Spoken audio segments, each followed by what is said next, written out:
Webinar.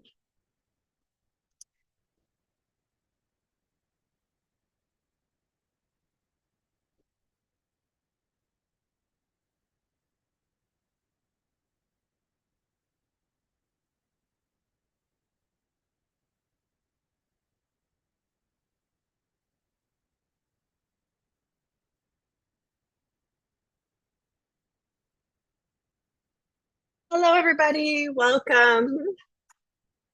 Good morning, good afternoon, good evening.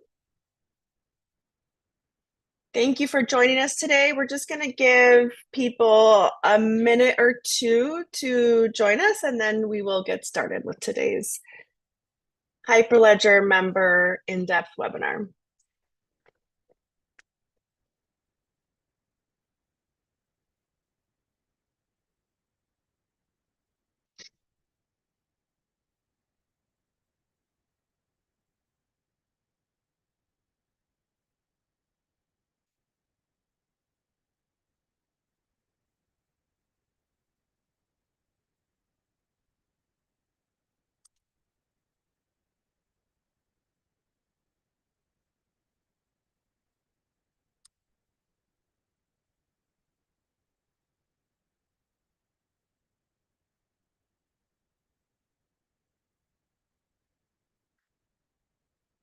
Good morning, everybody. Thank you for joining us.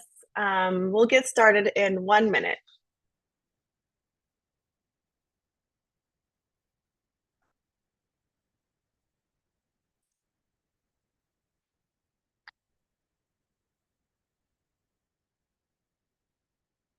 Samuel, can you see my slide? Yes, I can. Okay. Okay, let's get started. Thank you all for joining today. My name is Karen O'Toni. I am the Senior Director of Ecosystem and Strategic Initiatives here at Hyperledger Foundation, and I'll be hosting today's webinar with Samuel Venzi, Chief Technology Officer at Goledger.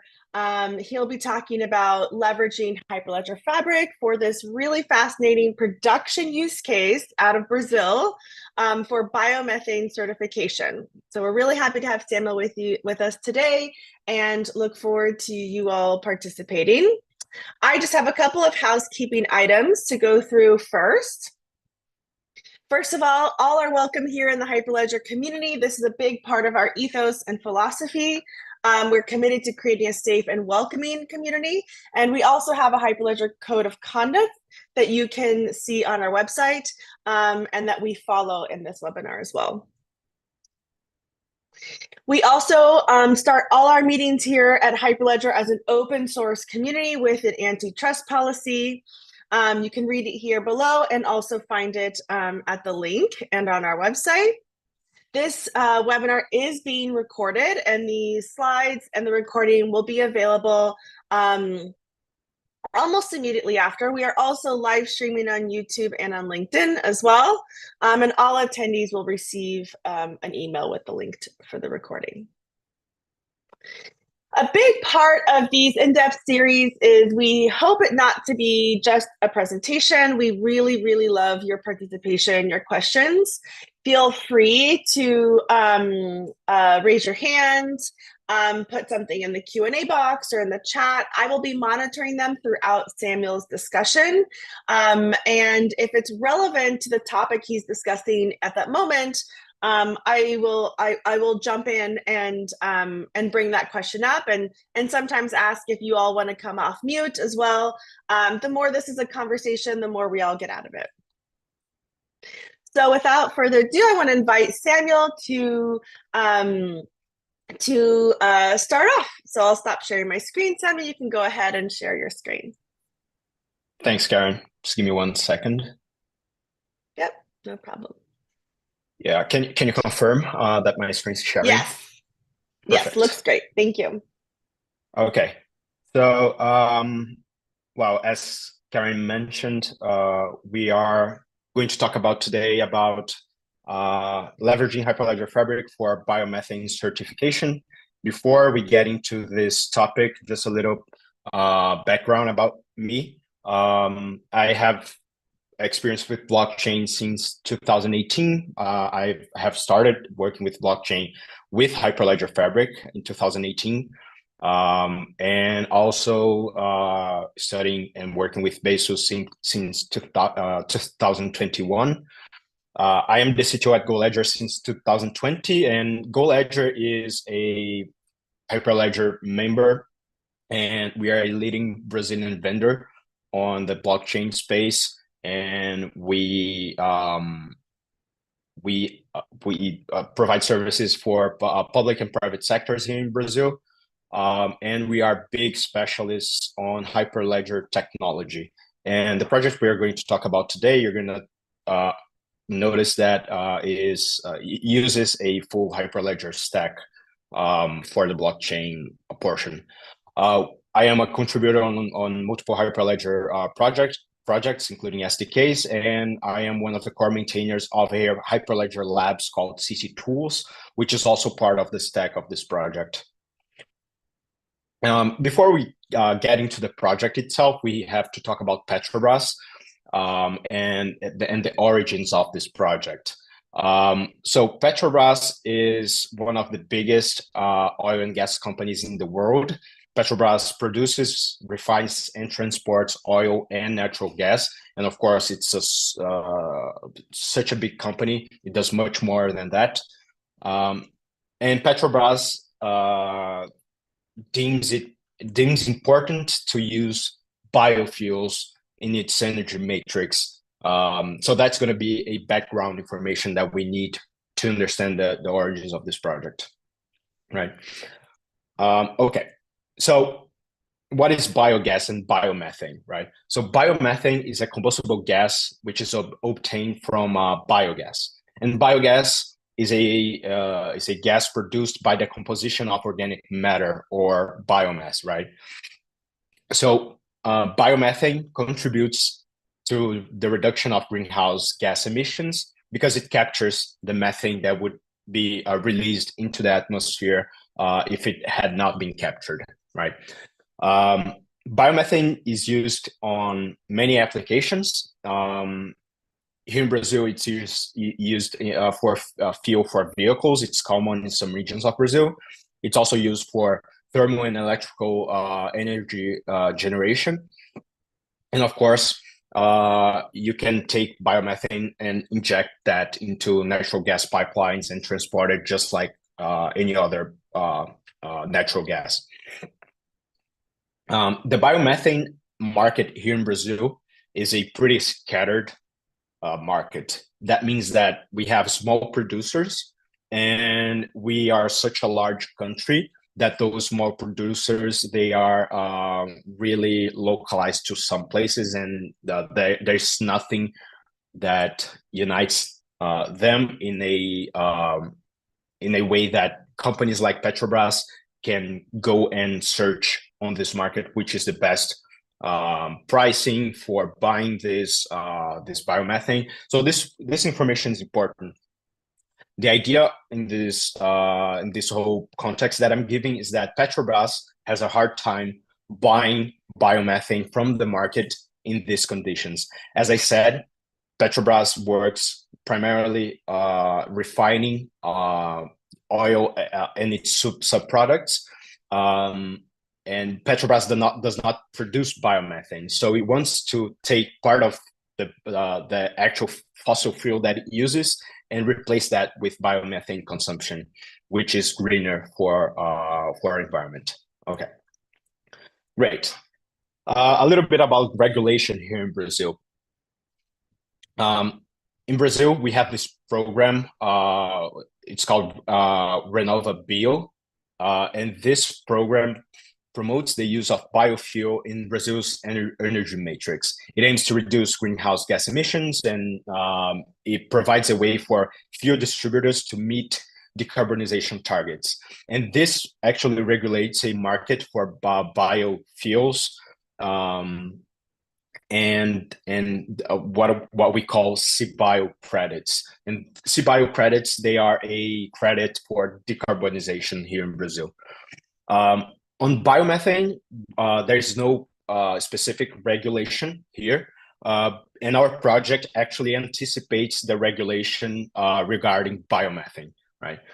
So the idea is that biomethane plants, that is uh, the places where biomethane gas is produced, they are certified, and the biomethane batches that are produced, they generate this certification that we call gas rec, and that certification can be commercialized. So this can be thought of as a credit. We don't use that terminology, but you can think of it as a carbon credit. And here in Brazil, the gas rec certifier is an institute called Totum, who is a partner of both Goledger and Petrobras. Great. And where did this project come from, right? We have this whole, situation with biomethane and Petrobras wanting to be able to buy this biomethane and buy these certificates. So what Petrobras does a lot of the time is they have a program for innovation, right? So there's this program called Connections for Innovation within Petrobras. And our project was actually part of the startups module of this project. So the startups module is a partnership between Petrobras and Sebrae. Sebrae is a organization here in Brazil that supports new businesses and startups. So the idea is that together they foster development of solutions for some challenges. And in the 2022 edition, we were part of the Challenge 26 regarding carbon reduction. So this is actually part of the text on the challenge that we were part of. So the idea was to develop a system with an agile and user-friendly platform for purchasing biomethane from various certified producers using blockchain technology as a reliable and audible tool. So that's the idea behind this project, and that's where it came from. So it came from an R&D project. The project, the state of the project that we're presenting right now will be the phase 1 that we finished last year. And of course, we are currently on the step of taking this project to a phase 2, connecting that, integrating that to Petrobras, and all that stuff. Okay. Samuel, we have Yeah. Aniket who has a question. Aniket, do you want to come off of mute and ask your question?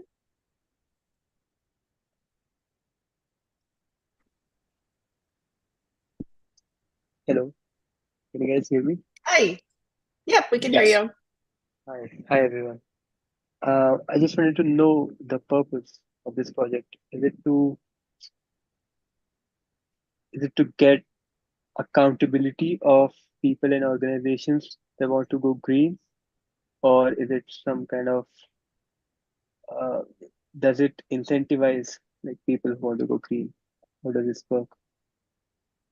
Okay, great question. The main goal with the challenge that Petrobras stated was to develop this platform with a blockchain technology as a backbone, to ensure that Petrobras, not only Petrobras but other companies as well, were purchasing actual biomethane from certified producers, right?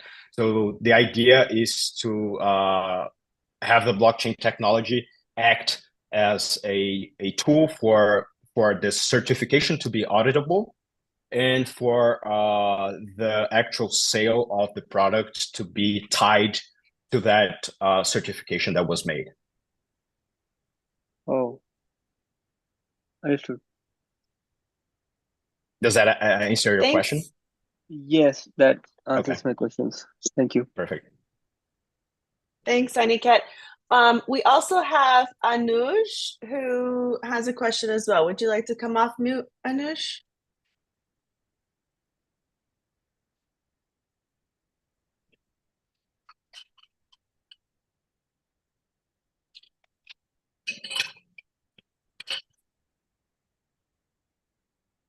Are you able to come off of mute, Anuj, and ask your question?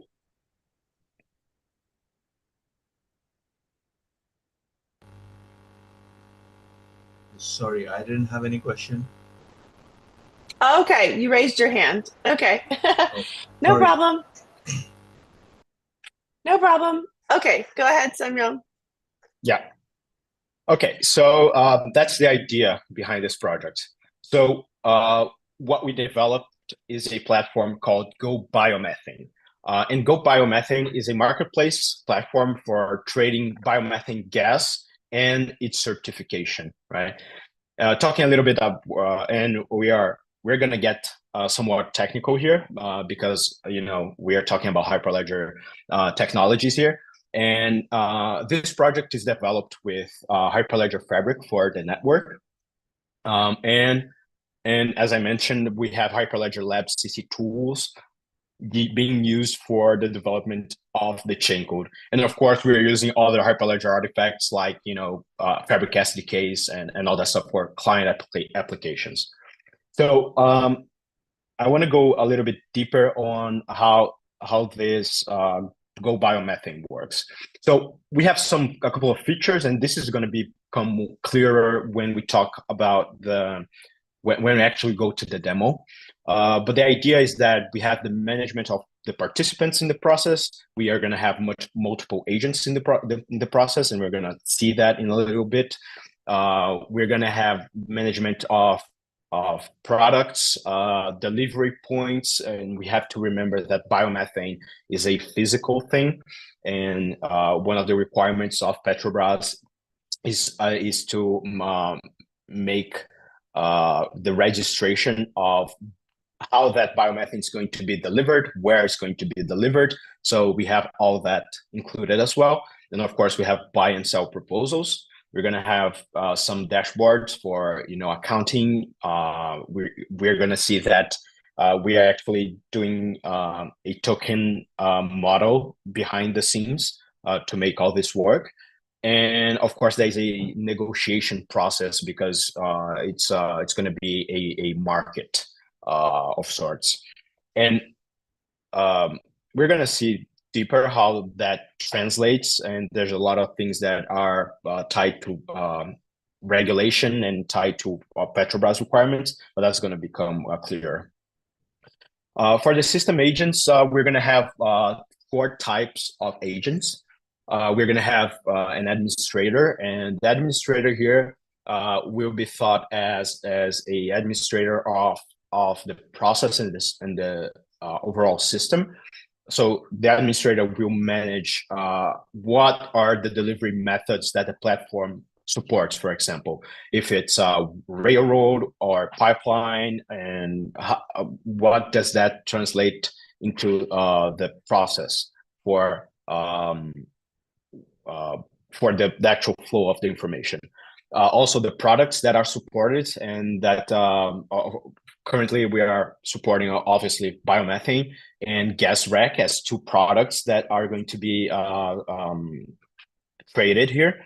But obviously, this can be expanded to other types of products as well. So the idea is that the administrator can give that support, add that support as needed. We are going to have the certifier. The certifier obviously is going to certify batches of biomethane that are produced by the registrant. And that's going to generate the gas rack certification inside the platform. That's going actually to be traded afterwards. The registrant will produce the biomethane, and that batch that it produces, it's going to input that into the system, and the certifier will certify that, right? And then the registrant obviously will take that information and then put it on the market so that participants can buy that. So participants, they are buyers of the biomethane and also of the environmental attribute, which is the certification itself. Generally, participants, they are going to be the final beneficiary of the environmental attribute. So that means that they're going to take that the certification, that GasRec credit, and they are going to retire that credit. So it works like many other carbon credits applications out there. Okay. For a simple network, because we're going to have a demo here, we have a sample network in which we have 4 organizations. Each one of those are going to represent one type of the agents that we just saw. Of course, the idea is that you can have this network as big as many organizations as you need. We're going to have a Hyperledger Fabric channel for everybody to communicate. It's going to be the Biomethane channel. And of course, we're going to have a chain code committed to that channel. And the chain code will define all the business rules that we're going to see in a little bit. Yeah, so this is a simplified flow, and all this is all implemented using Hyperledger Lab CC tools and committed to the channel. So all the business logic is actually done on chain, right? So we're going to have, this is part of what we're going to see in a little bit, but we're going to have the registrant registering a new batch that was just produced of biomethane gas. Then the certifier will certify that produced batch, and that is gonna trigger, right, a generation of the tokenized gas and gas rack. We're gonna have the registrant then with that certified batch creating a sell offer. And then we're going to have a negotiation between the participant and the registrant, right? So that is actually a part that is done on chain as well, where they both negotiate terms of the deal, and they can change the terms of the deal. For example, you start a negotiation and you're trying to get a lower price for the thing that you're buying. You can actually negotiate that inside the platform. And that's going to go on until the negotiation is finished. Once it's finished, then a supplier contract is going to be established between the registrant and the participant. And this contract is supplied to conform to the actual process, that the way that it's done at the moment, right? One characteristic of this of big companies, and especially of public companies, is that they might want to have new technology, but like if it's too revolutionary, they might want to keep their distance, because they're going to have a lot of legacy stuff that they have to deal with. So we're going to have the contract established between them. And once that contract is established, we actually transfer tokens between them. So we're going to be representing gas and the certification as tokens, but they are going to be transferred between the two. And finally, we're going to have the participant retiring those certificates. And of course, when we retire those certificates, the tokens are taken out of circulation. I think we have a new question, right, Karen?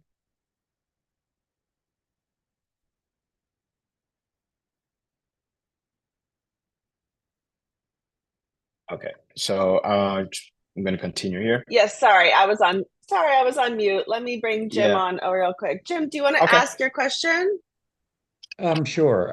The system flow makes a lot of sense. I've seen it, I'll call it the equivalent of this many, many times for Fabric applications. Yeah. My only question is, what external systems do you integrate with for settlement, like for payments, whether it be, DeFi settlement systems or external bank accounts or whatever? And then also looking at wallets, which all these parties have, are they all, in a sense, local Fabric wallets, or are they also looking at what I call custodial wallets? Right. That's a great question, and that comes back to the phase of the project that we're in. As I mentioned, we did phase 1 as an R&D project, and many of those questions are still not decided. They're still not answered. They're going to come up during the phase 2, where we were going to work with Petrobras, and we have some idea where that's going to be connected. Of course, Petrobras has their whole system for paying suppliers, and we're going to have to integrate with that. Because that is a project that's built for Petrobras in this particular case.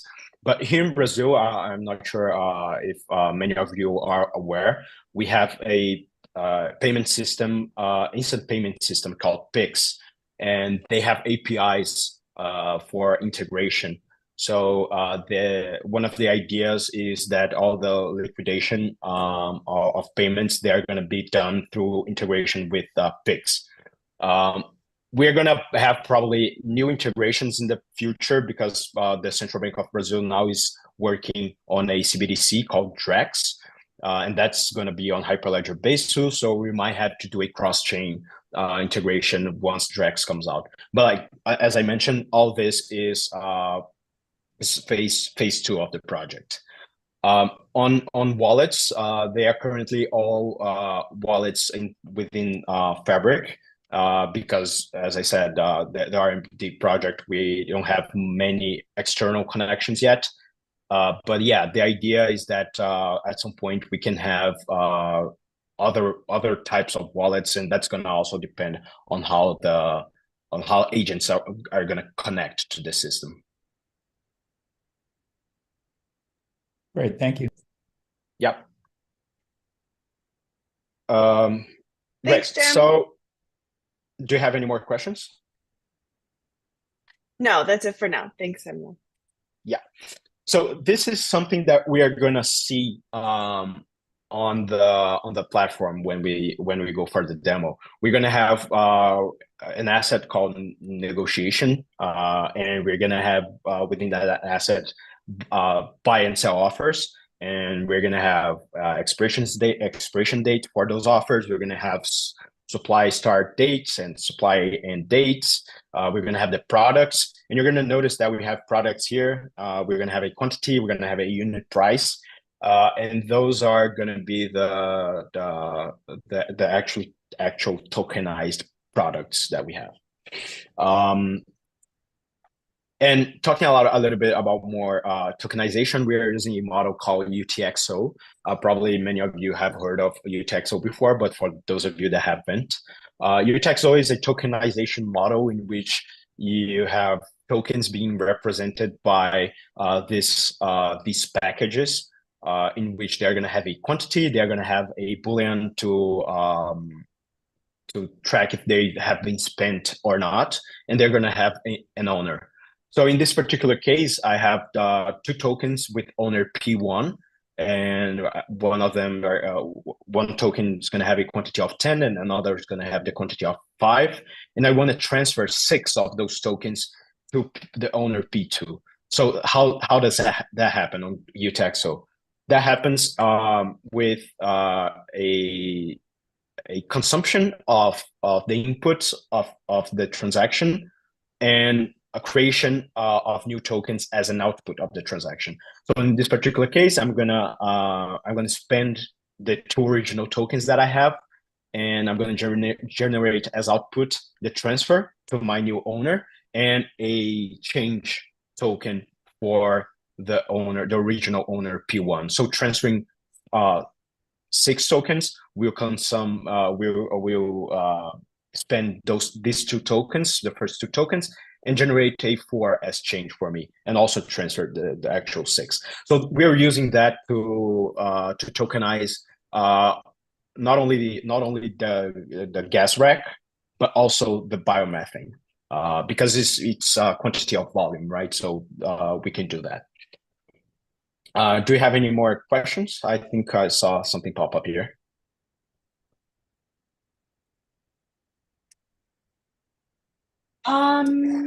No, we don't. Oh, okay, great.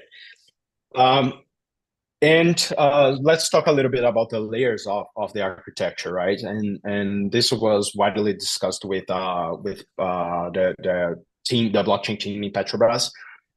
We're going to have 3 layers for this project. We're going to have a front end, and that's going to be offered as it's going to be a software as a service offer, in which individual users can access this via a web interface.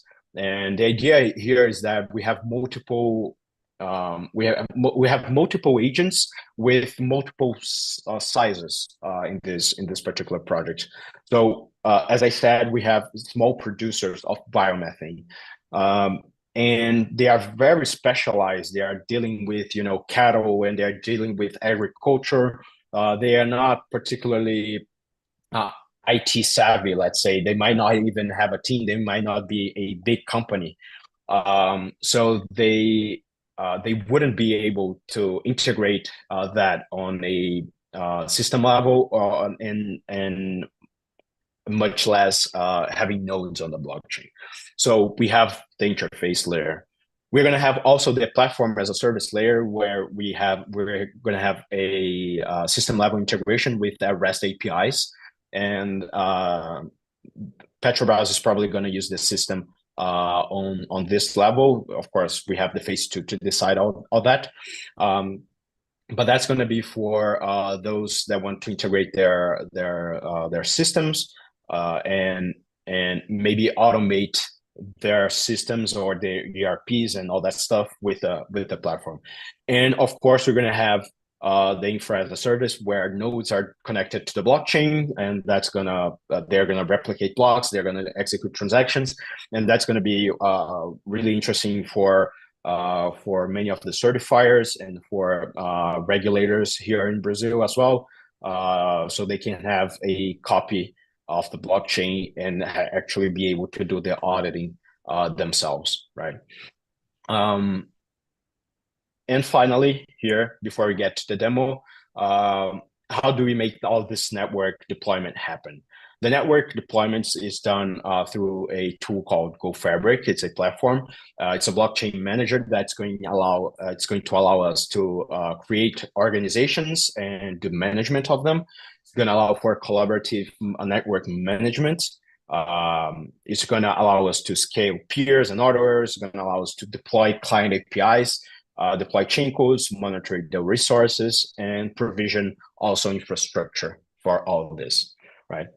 So without further ado, I want to go into the demo and show you a little bit on practice how everything connects together. Okay. Before you go to the demo, Yeah, Aniket had a question. Would you like to come off mute, Aniket?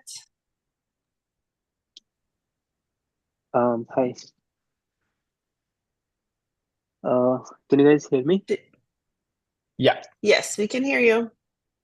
So I wanted to know, is it going to be a decentralized application or a centralized application which interacts with the blockchain? So which one of? Okay, so we're gonna have let me go back here to the organizations.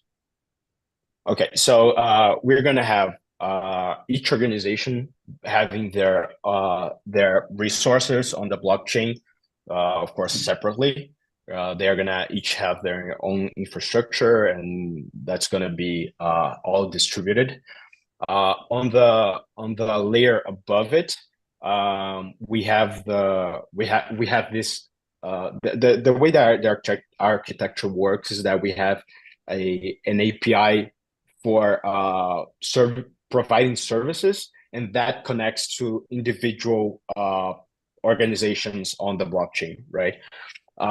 So the idea is that that's going to be distributed across organizations, and there in the service layer, that's going to be probably maintained by a committee, a governance committee of sorts, and that's all part of phase 2. The service committee is probably going to be defined by the initial founders of this network. So it's going to be probably Petrobras. We're going to have the Total Institute as a certifier, and of course the regulator. So all that's going to depend, and the governance is going to have to be it's going to have to be reevaluated to make sure that everything works accordingly. Working with government on that sort is a little bit tough on that level, you know. Yes. Okay, great. So Thank you. Thank do you you. have any more? No. Nope, that's it. Please go on to the demo. Perfect. So let me just try to hide some stuff on my here. Hide video panel. Okay, so here we have before we get into the platform itself, I just want to show you the structure that we have. And here I'm using Go Fabric, okay? And for ease of use on the demo, I have 4 organizations under being managed by on one account, okay? Of course, we're gonna have different organization admins here, but for ease of use here, I have all organizations being managed by my account. So here I have the organizations admin, registrant, certifier, participant. Those are generic names, just so we can represent each agent type. But of course, we could have multiple participants, multiple registrants, certifiers, and all that stuff, right?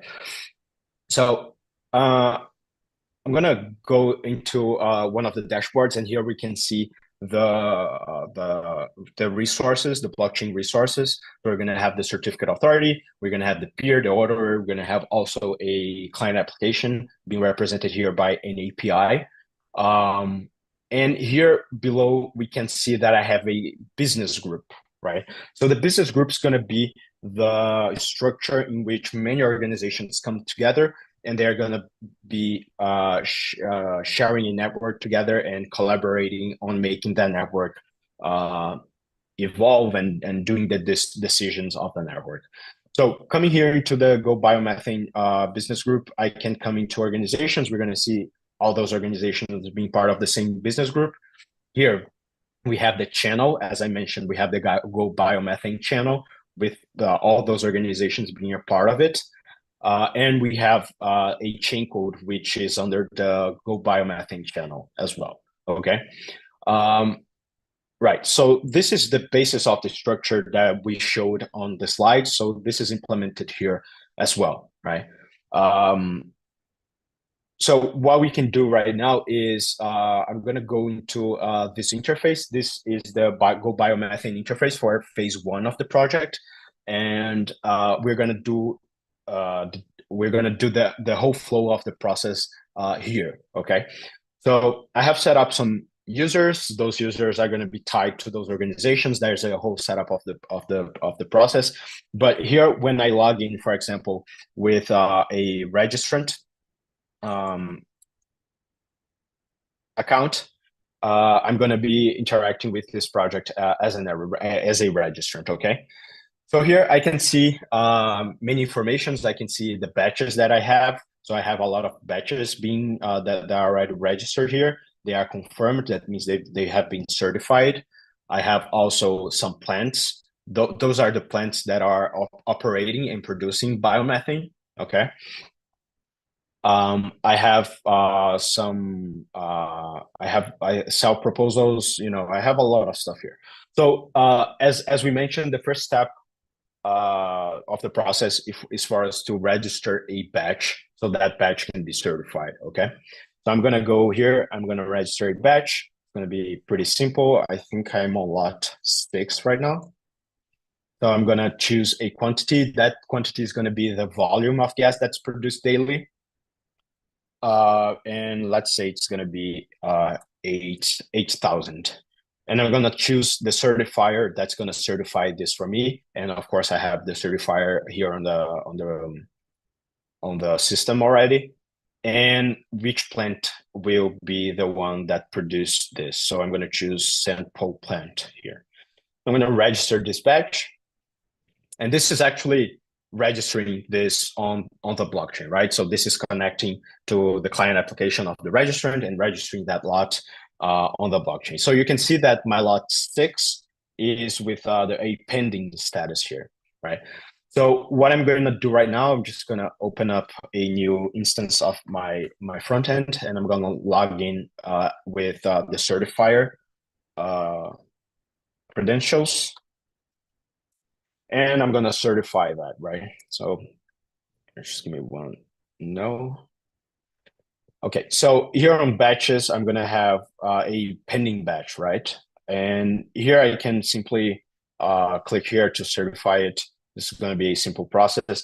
One interesting thing to note, somebody asked about external systems. With the Totem Institute, with the certifier for this type of fuel here in Brazil, we are they have obviously they have a legacy system for tracking their certifications, and we're probably going to integrate that with the certifications done on the blockchain, just make those two systems talk to each other. Okay, so my batch is now certified. I can see the history of certified batches. We're going to have lot 6 here, so I can just go back to my registrant account, and now you can see that lot 6 has been updated with a confirmed status. Okay. Now that we have that with confirmed status, the way that we can approach this is that we can come here into offers, and we can create an offer, right? So this offer is going to have, I can add a lot of parameters here. It's not going to be that important for this demo, but I'm going to do an expiration date that's going to be tomorrow, for example. And I'm going to say that the supply date of this particular gas will start at a particular day, and it's going to end at another particular day. So I'm going to say that this is going to start on September 1st, for example, and the supply ends on September 30, for example. And I'm going to choose the batch that I want. So lot 6. And now I'm going to add the products that I want to this offer. So I'm going to add the biomethane for this offer. So I'm going to do 8,000 because that's the amount that we created. And I want to sell this at a unit price of, for example, $12. So I'm going to add this product, and then I'm going to do the same for gas rack. I'm going to do the same. This is going to generate the same amount of gas rack for us. And I'm going to sell that $17 per unit. So I'm going to create this offer. And this is where we enter into the negotiation phase that we mentioned. So I can show you my offers. We're going to have an offer open here. Okay. So now I'm going to log in on this other tab as a participant. And then the participant will be able to open the negotiation and make that transaction happen in the end. Participant. Okay. So here I can obviously go and check the offers. I can see the offer that was just registered. It was created today. The expiration date is tomorrow. So I'm going to register a negotiation. So that's going to kickstart that back and forth that we saw on the flow, right? So the negotiation is going to expire tomorrow as well. And here I can say that the unit price that I want to pay for the biomethane is going to be actually cheaper. I'm going to change this for 10. The unit price is going to be 10, and I'm going to register that. So now I can go back here and I can actually see the negotiations and the history for those negotiations. So now I can see that I have the offer being I have the current offer here. You can see that now my current value for the biomethane is 10, not 12. And you can see that we have the buyer offer being 12 and the seller offer being 10. So now I have this back and forth, which I can negotiate and find the terms of the deal. I'm going to do this pretty quick so we can proceed with the demo. So what I'm going to do here, I'm going to update the negotiation here. I have to add a delivery location. I'm going to say that's going to be Brasilia, and I'm going to update this. And now as a registrant, I can go into the negotiation itself as well. And I can see, I can update with the delivery method that I have. So this is interesting because these are requirements from Petrobras.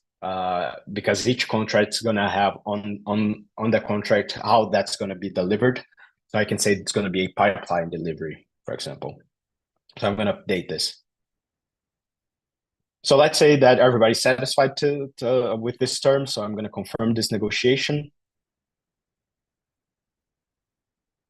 And if I go back, we're going to have this confirmed by the seller. And then I can confirm this negotiation. Let me just update this. Probably going to be updated with the delivery type. And I'm going to confirm this as well. Great. Now, what we need to do is to actually register the formal contract that is needed. So for this negotiation, we can come here and we can create a sell proposal. And under the sell proposal, we're gonna there's gonna be an upload of an actual file, which is gonna be the contract. These are all requirements by Petrobras. So we're gonna go into the sell proposal, and we can actually check and register a contract here. So this is gonna be contract number 3. It's gonna be standard contract, and I'm just gonna upload a agreement. This is just a mock PDF file for demo purposes, okay? And then the participant will accept this in the end. So it's going to come to sell proposals, and then we're going to accept this. Great. So now what just happened? We finished the negotiation, right? So now I can see that on my for example, here on my dashboard, I have a certain quantity of tokens, and I had tokens prior to this, but now I have more tokens related to the things that we just negotiated. And these are representing the gas rack, okay? And one thing that we can do is now we can come into retire tokens, and we're going to see that we have a lot of gas rack with the quantity 8,000, which is something that we just negotiated. And we can come here and choose a quantity to retire. And let's say that we want to retire 7,500. And then we're going to notice that this comes down to 500. And now we have on our dashboard, we can see the retired tokens here. Great. So this is just a simple flow that happens. And one thing that to notice is that when this flows needs to happen without a blockchain system, it's back and forth on emails. Is you have to register what's been commercialized on your centralized database, and working with multiple agents. You might not have the guarantee that the thing that you're actually buying is tied to a certification. And one thing that we can do now is actually check on our APIs here. So one thing that I'm going to do now is I'm going to open up a sort of like a blockchain data explorer here. So I'm going to open this up, and we're going to be able to check the data that we just registered. So this is connecting to one of our APIs. And connecting to one of our APIs, we can actually see that I'm sorry about this, because this is all in Portuguese because of the requirements of the project. But these are the assets that we have on the registered on the project. So I can see, for example, the tokens of biomethane that have been registered on the blockchain. And we're going to see that they have the spent attribute, which is characteristic of the UTXO model. We're going to have also the registration. Let me see so the retirement registration. So here I have the tokens that have been retired, and here we have the current the token that we just retired, and of course, more importantly, we have a history data about, for example, negotiations. So here I have the negotiations that I did on this particular project, and for this I can check the negotiation products, and I can check history of the negotiation, and this is the actual history of the blockchain key, right? And this is pretty interesting because I can see the changes to the negotiation at any given point, and I can also see which organization did that change. So I can see that the participant and the registrant worked on this particular negotiation. And yes, so do you have any questions about this? There's one more thing that I want to show, and then maybe we can open up to questions in general. I think Any just questions? because we're nearing the end, show what you plan to show, and then we can do Okay. all the rest of the questions at the end.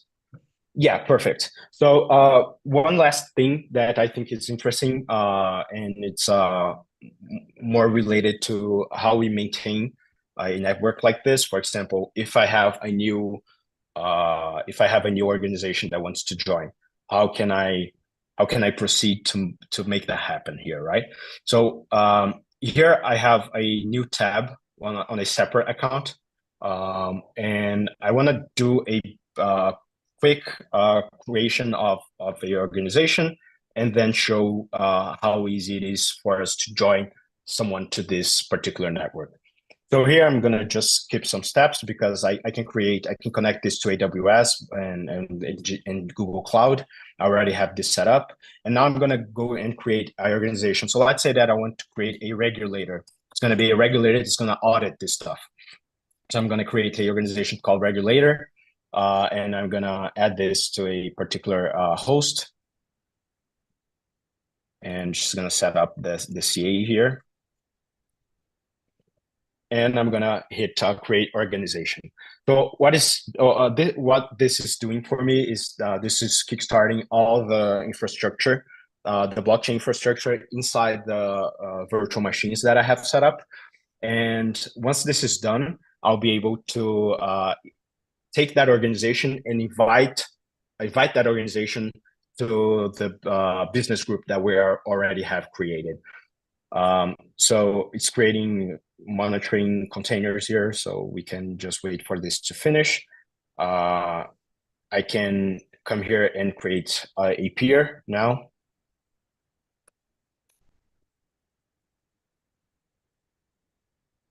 And then, of course, I can create an order as well.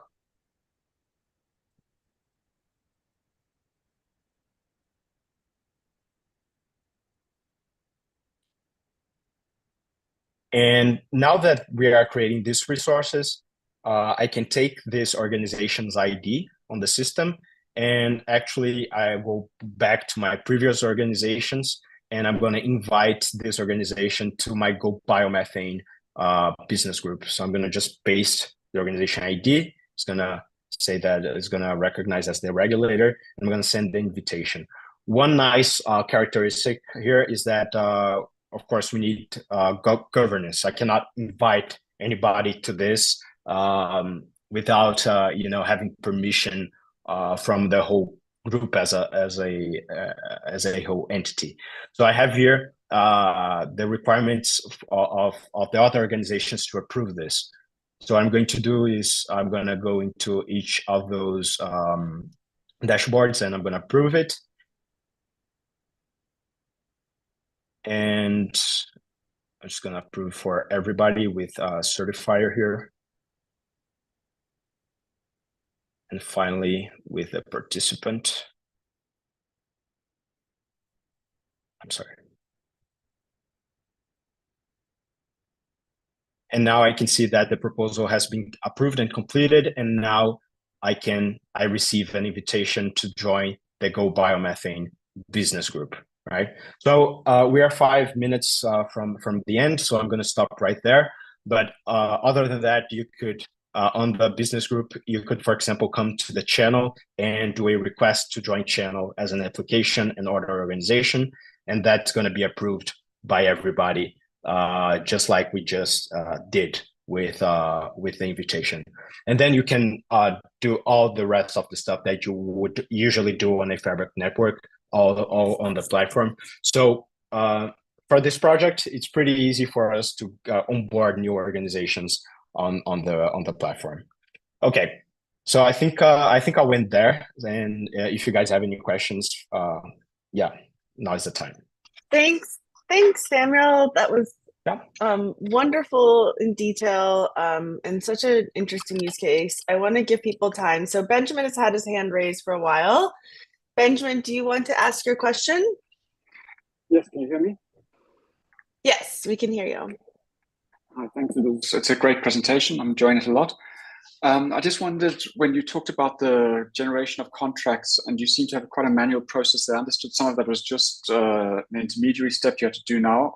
But in the end, what will the difference between what's in the contract, what will be the difference between what's on the PDF contract and what's actually registered on the platform?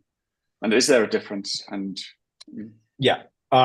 So one thing that we are definitely going to propose is that the contracts are generated from standard contract minutes provided by the agents.